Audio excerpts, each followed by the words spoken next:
Chef Freddy here from Fantasy Springs with my tip of the week. Today we're going to make spaghetti alla Nerano. To start this dish, you're going to need extra virgin olive oil and a little more than you'd probably like to use. You want a good, maybe an eighth of an inch, quarter of an inch deep in a nice sized skillet. We're going to just flavor this oil with a little garlic. As soon as that turns golden brown, we're going to remove it. This is just beginning to layer the flavors. You want to take about 5 or 6 medium-sized zucchinis and cut them into about a little less than a quarter of an inch thick coins. See, I'll show you. Right about that thick. We've scented our olive oil with the garlic.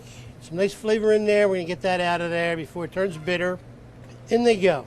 Now, they don't have to be too golden brown. You just want to get them just cooked through dark. Now, we're going to do our zucchini in batches because you're not going to be able to fit 6 zucchinis at one time. Otherwise, they won't be laid out on both sides. And as you turn them out onto a paper towel, we'll get the next zucchini in there. This dish is called spaghetti alla Nerano. Nerano is a small fishing village between Sorrento, Italy, and the Amalfi Coast. If you've ever been there, it's maybe the most beautiful place on earth.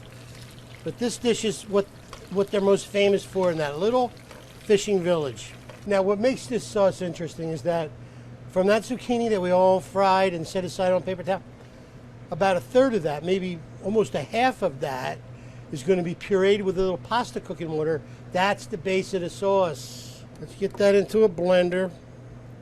Pasta cooking water, a third of a cup to begin with. Now, depending on how much you want to make at a time, will depend on how much sauce you want to heat up. I'm going to probably do about 2 or 3 portions worth.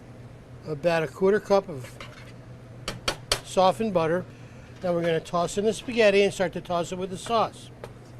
I'm going to add some of the zucchini that we originally fried.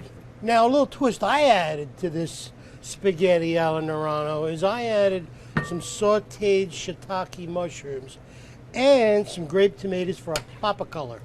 You want to add some Parmesan cheese, lower the heat, a little kosher salt, pepper mix. Before we serve, put a nice sprinkling of shaved basil. And there you have it, spaghetti alla Nerano. I'm Chef Freddy from Fantasy Springs, and I'll see you next time. Forget about it.